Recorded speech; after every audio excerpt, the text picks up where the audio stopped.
Hello, good morning student. आज हम class 12 के विषय भूगोल का पाठ 8 का अंतिम भाग करेंगे। लेसन का नाम है परिवहन। परिवहन में हमने स्थल परिवहन और वायु परिवहन पढ़ा। अब हम जल परिवहन के बारे में वर्णन करेंगे कि जल परिवहन होता क्या है। जल परिवहन एक ऐसा परिवहन जो पानी के स्थानों पर जैसे नदियाँ, झीलें, समुद्र, इनमें चलकर मनुष्य व सामानों को एक स्थान से दूसरे स्थान पर ले जाता है। ऐसे परिवहन को हम जल परिवहन कहते हैं। अर्थात एक ऐसा स्थान जहाँ नदियों, नहरों, झीलों व समुद्र के माध्यम से एक स्थान से दूसरे स्थान पर सामान को पहुँचाया या मंगवाया जाता है, उसे जल परिवहन कहते हैं। यह कार्य जहाजों, नौकाओं, नावों आदि के माध्यम से होता है। अर्थात जल परिवहन का माध्यम जहाज, नौका, नाव इत्यादि है। जल परिवहन सबसे सस्ता साधन है। जल परिवहन सबसे सस्ता साधन है। इसमें परिवहन मार्ग के निर्माण एवं रखरखाव की समस्या नहीं रहती तथा भारी भरकम सामानों को सुरक्षित परिवहन किया जा सकता है। यानी इस मार्ग को ना तो बनाने की जरूरत है, ना उसको मरम्मत की जरूरत है, और यहाँ भारी भरकम ज़्यादा से ज़्यादा भारी सामान भी सुरक्षित स्थान पर पहुँचाया जा सकता है। भारत में जल परिवहन के विषय में मैक्सनीज व एरियन के लेखों से भी पता चलता है। मैक्सनीज व एरियन के लेखों से भी ये पता चलता है कि उस समय भी गंगा नदी व सिंधु नदी के माध्यम से व्यापार किया जाता था या जल परिवहन किया जाता था। भारतीय व्यापारिक जहाजरानी बेड़े की दृष्टि से विश्व में 16वें स्थान पर आता है। भारतीय व्यापारिक जहाज यानी भारत का एक जहाज जो व्यापार की दृष्टि से बहुत ही महत्वपूर्ण है, उनका नाम रानी बेड़े की दृष्टि से यानी विश्व में जो गिनती होती है उनमें भारत का ये जो जहाज रानी बेड़े है वो 16वें स्थान पर आता है। अब हम देखते हैं भारत में जलमार्ग यानी भारत में कितने प्रकार के जलमार्ग हैं। भारत में जलमार्ग को 2 भागों में विभक्त किया गया है। भारत में जलमार्ग को 2 भागों में विभक्त किया गया है, आंतरिक जलमार्ग तथा महासागरीय जलमार्ग। आंतरिक जलमार्ग तथा महासागरीय जलमार्ग। आंतरिक जलमार्ग अर्थात नदियों व नहरों के द्वारा अपने ही देश में एक क्षेत्र से दूसरे क्षेत्र में सामान को भेजा जाता है। अर्थात नदियों और नहरों के द्वारा आंतरिक जल परिवहन किया जाता है तो वह जल परिवहन कहलाता है। देश में सर्वाधिक आंतरिक जल मार्ग क्रमशः उत्तर प्रदेश, पश्चिम बंगाल, आंध्र प्रदेश, असम, केरल, बिहार तथा उड़ीसा है। भारत के पास अंतर्देशीय जहाजरानी के लिए 14,500 किलोमीटर का जल मार्ग है। यानी भारत का व्यापारिक जहाजरानी जितने क्षेत्र में चलता है वो क्षेत्र 14,500 किलोमीटर जल मार्ग है, जिसमें नदियों में नहरों का सर्वाधिक योगदान है। जल मार्ग के लिए 27 अक्टूबर 1986 को भारतीय देशीय जल मार्ग प्राधिकरण का गठन किया गया। जल मार्ग के लिए 27 अक्टूबर 1986 को भारतीय देशीय जल मार्ग प्राधिकरण का गठन किया गया। नदियों में स्थायी जल मार्ग विकसित करने के लिए सरकार ने 6 महत्वपूर्ण जल मार्गों को राष्ट्रीय जल मार्गों में घोषित किया है। अब ये राष्ट्रीय 6 जल मार्ग जल मार्ग के विकास में बाधाएं। जल मार्ग के विकास में बाधाएं कौन सी आती है? पहला है नदियों का मौसमी होना। नदियों का मौसमी यानी मौसम के अनुसार नदियां बहती है। वर्षा अगर ज़्यादा होगी तो नदी में पानी होगा और वो ज़्यादा बहाव करेगी, तो मौसमी नदियों का होना। जल स्तर में परिवर्तन यानी नदी में जल ज़्यादा या कम होना, जल स्तर में परिवर्तन। जल प्रपात बनाना, अवसाद की अधिकता, सदावाहिनी नदियों से नहरें निकालकर जल में कमी लाना, यानी सदावाहिनी जो हमेशा साल भर बहती रहती है, उन नदियों के बीच से नहरें निकालकर उस नदी के जल में कमी कर देना। तटीय क्षेत्र की नदियों में लवणता। तटीय क्षेत्र यानी किनारे वाली नदियों के क्षेत्र में लवणता यानी खारापन न होना। जल परिवहन के लाभ। अब हम जल परिवहन के लाभ पढ़ेंगे। पहले हमने जल मार्ग की बाधाएं पढ़ी हैं। जल परिवहन के लाभ। पहला लाभ है सस्ता साधन, यानी ये स्थल मार्ग और वायु मार्ग। स्थल मार्ग और वायु मार्ग दोनों से सस्ता साधन है। कम खर्च, इसमें खर्च भी कम आता है। ऊर्जा की बचत, इसमें ऊर्जा की खपत नहीं होती और बचत होती है। भारी सामान के लिए उपयुक्त साधन, यानी भारी भरकम सामान को ले जाने के लिए यह उपयुक्त साधन है।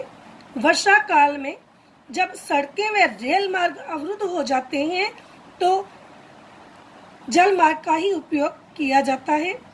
प्रदूषण का कम होना, इससे प्रदूषण भी कम होता है। अब हम बंदरगाह के बारे में पढ़ेंगे। बंदरगाह क्या होता है?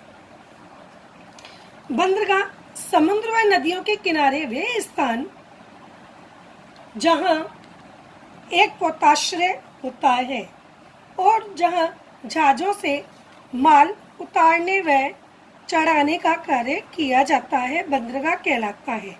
पोताश्रय मतलब आश्रय देना, यानी जहाज का सामान आने पर उसको उतारना और चढ़ाना जिस स्थान पर होता है वो स्थान बंदरगाह कहलाता है। यह स्थान बहुत बड़ा होता है। महासागरीय जल परिवहन। अब महासागर यानी बहुत बड़े मात्रा में, सागर यानी जल की मात्रा होना, बहुत बड़ी मात्रा में जल उपलब्ध होना। भारत में 7,517 किलोमीटर लंबे समुद्र तट रेखा। भारत में 7,517 किलोमीटर लंबी समुद्र तट रेखा है। वह 20 लाख वर्ग किलोमीटर से अधिक का समुद्री आर्थिक क्षेत्र है, यानी 20 लाख वर्ग किलोमीटर से अधिक समुद्र में हम लोग व्यापार कर सकते हैं, तो आर्थिक क्षेत्र यानी व्यापारिक क्षेत्र है। देश का लगभग 95% व्यापार समुद्री मार्ग से होता है। देश का लगभग 95% व्यापार समुद्री मार्ग से होता है तथा 13 बड़े बंदरगाहों द्वारा कुल समुद्री व्यापार का 76% पूरा किया जाता है। देश की सबसे बड़ी जहाजरानी कंपनी को प्राइवेट लिमिटेड में बदलकर पब्लिक लिमिटेड कर दिया गया। कंपनी को भारत सरकार ने 24 फरवरी 2000 को मिनी रत्न का खिताब दिया। यानी ये जो प्राइवेट कंपनी है भारत की, तो भारत सरकार ने 24 फरवरी 2000 को मिनी रत्न के खिताब से इसको नवाजा। पाइपलाइन। अब हम पाइपलाइन के बारे में देखते हैं कि पाइपलाइन के द्वारा किस प्रकार गैस, जल या पेट्रोलियम आगे एक जगह से दूसरी जगह पहुंचाया जाता है। पाइपलाइन परिवहन। पाइपलाइन परिवहन का एक नया साधन है। पाइपलाइन परिवहन का एक नया साधन है। जल आपूर्ति के लिए पाइपलाइन का उपयोग हम लंबे समय से करते आ रहे हैं। यह हमारे जीवन में जल आपूर्ति के लिए पाइपलाइन का उपयोग लंबे समय से हो रहा है। खनिज तेल, पेट्रोलियम, प्राकृतिक गैस, तरल लोहा, अयस्क को इसी परिवहन के द्वारा अन्य क्षेत्रों में पहुंचाया जाता है। खनिज तेल, पेट्रोलियम प्राकृतिक गैस तरल लौह अयस्क को इसी परिवहन माध्यम से अन्य क्षेत्रों में पहुंचाया जाता है। पाइपलाइन सस्ता एवं दूरगामी साधन है। दूरगामी अर्थात बहुत दूर तक भी सामान या तरल पदार्थ भेजने वाला साधन। पाइपलाइन के लाभ: सस्ता साधन, सुगम परिवहन, उबड़ खाबड़ मार्ग में भी परिवहन। उबड़ खाबड़ यानी कहीं ज़्यादा ऊंचाई है, कहीं समतल मैदान है, तो ऐसे स्थानों पर भी हम पाइपलाइन डाल सकते हैं। ऊर्जा की बचत समुद्र मार्ग से भी संभव है, यानी पाइपलाइन को हम समुद्र मार्ग से भी निकाल सकते हैं। सुनिश्चित आपूर्ति यानी जितनी आपूर्ति करनी है, जितना भेजना है कोई गैस या तेल, तो वो हम उतना ही भेज सकते हैं। समय का बचत यानी समय की भी इसमें बचत होती है और प्रदूषण कम होता है। भारत में पाइपलाइनें। अब भारत की पाइपलाइनें कौन सी है वो हम देखते हैं। भारत में पाइपलाइनें: number 1, Naharkatiya Noonmati Barauni pipeline. Naharkatiya Noonmati Barauni pipeline भारत की यह सबसे पहली पाइपलाइन है।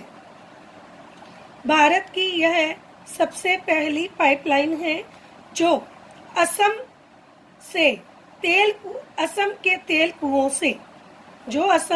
तेल कुओं से नूनमती शोधशाला तक 443 किलोमीटर की दूरी तय कर तेल ले जाती है तथा नूनमती से 724 किलोमीटर बिहार तक पाइपलाइन की लंबाई। नूनमती से 724 किलोमीटर बिहार तक पाइपलाइन की लंबाई। पाइपलाइन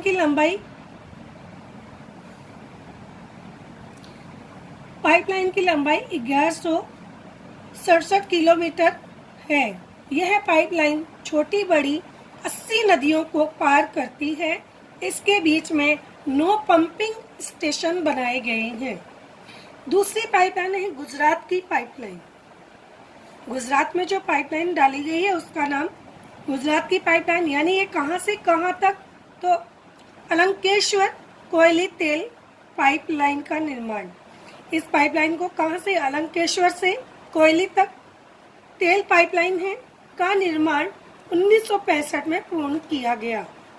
इसके अतिरिक्त नवगांव कालेल कोयली तेल पाइपलाइन, कैम्बे दुर्बन गैस पाइपलाइन आदि पाइपलाइनें भी बिछाई गई।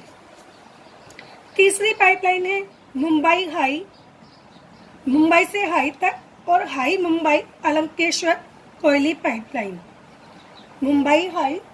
मुंबई अलंकेश्वर कोयली पाइपलाइन। महाराष्ट्र में मुंबई हाई से मुंबई तट तक तेल व गैस लाने के लिए 2 अलग अलग पाइपलाइनें बिछाई गई हैं। नंबर 4 है भारतीय गैस प्राधिकरण लिमिटेड की स्थापना 1984 में की गई। भारतीय गैस प्राधिकरण लिमिटेड की स्थापना 1984 में की गई, जो 14,400 किलोमीटर लंबी पाइपलाइनों का संचालन करती है।